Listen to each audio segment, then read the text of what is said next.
दोस्तों अगर आप लोग भी एक पीएफ मेंबर है और आप लोग भी अपना पीएफ का पैसा एडवांस में विड्रॉल करने की सोच रहे हैं या विड्रॉल करने के लिए जा रहे हैं, तो आज का ये वीडियो आप सभी के लिए बहुत ही ज़्यादा इंपॉर्टेंट होने वाला है। क्योंकि दोस्तों 3 जुलाई 2026 से ईपीएफओ ने एडवांस पीएफ विड्रॉल के नियम में बहुत बड़ा बदलाव कर दिया है। जहां पर दोस्तों पहले आप लोग एडवांस के रूप में पीएफ का पैसा विड्रॉल करने के लिए जाते थे तो अलग अलग कारणों के लिए ढेर सारे कैटेगरी दिए होते थे। इनमें से हमें अपना एक कारण को सिलेक्ट करके अपना पीएफ का पैसा विड्रॉल करना होता था। लेकिन अब नए रूल के हिसाब से ईपीएफओ ने इन सभी कारणों को 3 कैटेगरी में बांट दिया है। और दोस्तों सबसे जरूरी बात यह है कि अगर आप लोगों को इस नई कैटेगरी के बारे में सही जानकारी नहीं है तो भविष्य में पीएफ का पैसा एडवांस में विड्रॉल करते समय आपको ज़्यादा परेशानी हो सकता है। इसलिए इस वीडियो को बिना स्किप किए हुए आखिरी तक जरूर देखिएगा, क्योंकि आज इस वीडियो में आप लोगों को बिल्कुल आसान भाषा में समझाने वाला हूँ कि कौन कौन सी कैटेगरी बनाई गई है, किन कारणों से पीएफ का पैसा एडवांस के रूप में विड्रॉल कर सकते हैं, कितनी बार पीएफ का पैसा विड्रॉल कर सकते हैं, कितना पैसा विड्रॉल कर सकते हैं और किन शर्तों को आपको पूरा करना होगा एडवांस के रूप में पीएफ का पैसा विड्रॉल करने के लिए। तो चलिए दोस्तों बिना समय गंवाए वीडियो स्टार्ट करते हैं। सबसे पहले दोस्तों आप देख सकते हैं स्क्रीन के ऊपर, पहले जब आप एडवांस के रूप में पीएफ का पैसा विड्रॉल करने के लिए जाते थे तो अलग अलग कारणों के लिए अलग अलग कैटेगरी बनाया गया था और इन्हीं कैटेगरी में से जो आपका कारण था उसको सेलेक्ट करके एडवांस के रूप में पीएफ का पैसा विड्रॉल कर सकते थे। बहुत सारे कैटेगरी दिए गए थे। अब इन्हीं कैटेगरी को दोस्तों कन्वर्ट करके 3 कैटेगरी में ऐड कर दिया गया है। और इसके लिए आप दोस्तों स्क्रीन पर देख सकते हैं ये एक पोस्ट है जो ईपीएफओ द्वारा किया गया था, ईपीएफओ के ऑफिशियल एक्स अकाउंट पे। वहां से ये पोस्ट मैंने लिया है और इसी पोस्ट में 3 कैटेगरी दिखाया गया है और इन तीनों कैटेगरी को आसान भाषा में आप लोगों को समझाने वाला हूँ ताकि आप लोगों को अच्छी तरह समझ में आ जाएगा। सबसे पहले दोस्तों यहाँ पे पहला कैटेगरी दिया गया है इसेंशियल नीड्स, दूसरा कैटेगरी दिया गया है हाउसिंग रिलेटेड नीड्स और तीसरा एक स्पेशल कैटेगरी इसमें ऐड किया गया है। सबसे पहले दोस्तों हम बात करते हैं पहले कैटेगरी इसेंशियल नीड्स की। तो इसके अंदर में 3 कैटेगरी को ऐड किया गया है, इलनेस, एजुकेशन, मैरिज। अब दोस्तों सबसे पहले हम जान लेते हैं कि इलनेस यानी कि बीमारी के लिए इसका क्या उपयोग है। तो अगर कर्मचारी खुद बीमार है या उसके परिवार में कोई सदस्य बीमार है और उसके इलाज के लिए पैसे की आवश्यकता है पीएफ मेंबर को, तो वो इस कैटेगरी के तहत एडवांस के रूप में पीएफ का पैसा विड्रॉल कर सकता है।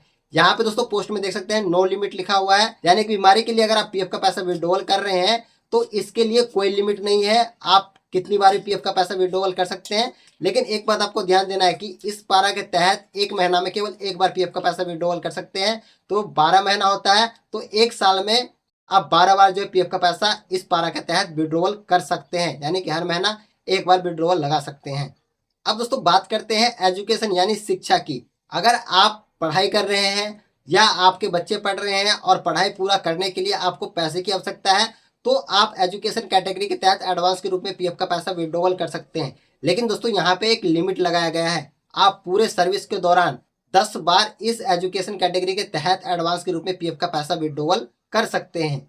अब दोस्तों बात करते हैं अगले कैटेगरी मैरिज यानी कि शादी के लिए। अगर आपकी खुद की या आपके परिवार में बेटे भाई बहन किसी की शादी है और उस शादी के लिए आपको पैसे की आवश्यकता है तो आप इस कैटेगरी के तहत एडवांस के रूप में पीएफ का पैसा विड्रॉल कर सकते हैं। लेकिन दोस्तों यहाँ पे भी आपको ध्यान देना है कि यहाँ पे भी कुछ नियम लागू है, उसको आपको ध्यान रखना है। जैसे कि आप पूरे सर्विस के दौरान 5 बार जो है आप मैरिज के लिए पीएफ का पैसा विड्रॉल कर सकते हैं, यानी कि इस कैटेगरी के तहत आप 5 बार पूरे लाइफ में पीएफ का पैसा विड्रॉल कर सकते हैं। और हाँ, एक जरूरी बात आपको बता देना चाहता हूँ कि इलनेस, एजुकेशन और मैरिज इन तीनों के तहत अगर आप पीएफ का पैसा एडवांस के रूप में विड्रॉल करते हैं तो एम्प्लॉय शेयर प्लस में एम्प्लॉयर शेयर दोनों के मिलाकर जो 75% बनेगा वो राशि आपको दिया जाएगा।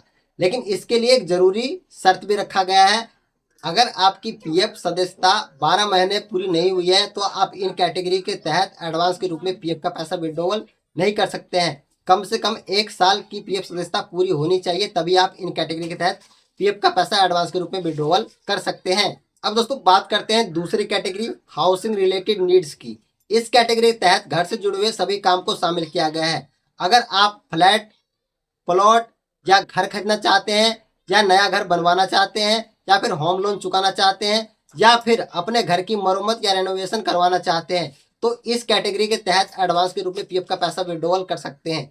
लेकिन दोस्तों यहाँ पे भी आपको एक सीमा बताया गया है, आप पूरे सर्विस के दौरान 5 बार इस कैटेगरी के तहत एडवांस के रूप में पीएफ का पैसा विड्रॉल कर सकते हैं। और यहाँ पे भी नियम लागू होता है कि कम से कम आपकी सर्विस जो है वो 12 साल की पूरी होनी चाहिए और 75% एम्प्लॉय शेयर और एम्प्लॉय शेयर का जोड़ने के बाद जो 75% बनेगा वो अमाउंट आपको दिया जाए। अब चलिए दोस्तों बात करते हैं तीसरी और आखिरी कैटेगरी की, जो स्पेशल कैटेगरी इसमें ऐड किया गया है। इस कैटेगरी का इस्तेमाल सामान्य परिस्थिति में नहीं होगा। अगर भविष्य में ईपीएफओ या सेंट्रल बोर्ड किसी विशेष परिस्थिति में, जैसे कि राष्ट्रीय आपदा, महामारी या किसी अन्य विशेष परिस्थिति में कोई घोषणा करता है, तब इस कैटेगरी के तहत आप एडवांस के रूप में पीएफ का पैसा विड्रॉवल कर सकते हैं। और ऐसी स्थिति में एक साल में जो फाइनेंशियल ईयर होगा उस ईयर में आप 2 बार एडवांस के रूप में पीएफ का पैसा इस कैटेगरी के तहत विड्रॉवल कर सकते हैं। उदाहरण के लिए दोस्तों, कोविड-19 के टाइम में ईपीएफओ ने एडवांस पीएफ विड्रॉवल में एक नया ऑप्शन ऐड कर दिया था कोविड-19 करके। तो इसी तरह का आपदा अगर भविष्य में कभी आता है तो उसमें जो है ईपीएफओ जब घोषणा करेगा तो उसके बाद जो है ईपीएफओ या गवर्नमेंट जब घोषणा करेगा तो उसके बाद यहाँ पे एक स्पेशल कैटेगरी के तहत आप 2 बार जो है एडवांस के रूप में पीएफ का पैसा विड्रॉवल कर सकते हैं एक साल में। सबसे महत्वपूर्ण बात दोस्तों ये है कि चाहे आप किसी भी कैटेगरी के तहत एडवांस के रूप में पीएफ का पैसा विड्रॉवल कर रहे हैं तो आपको एम्प्लॉय शेयर प्लस में एम्प्लॉयर शेयर दोनों मिलाकर जो टोटल बैलेंस होता है उसका 75% तक एडवांस के रूप में विड्रॉवल कर सकते हैं।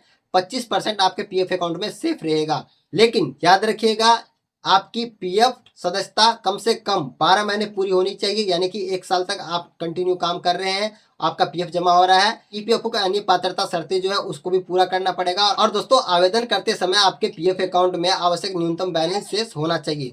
तो दोस्तों अब आपको अच्छी तरह से समझ में आ गया होगा कि ईपीएफओ में पीएफ एडवांस विड्रॉवल के नियम में क्या क्या बदलाव हुए हैं और किस कैटेगरी के तहत कब और कैसे आवेदन कर सकते हैं। अगर दोस्तों आप लोगों को जानकारी अच्छा लगा हो, हेल्पफुल लगा हो तो वीडियो को लाइक कीजिएगा, चैनल को सब्सक्राइब कीजिएगा।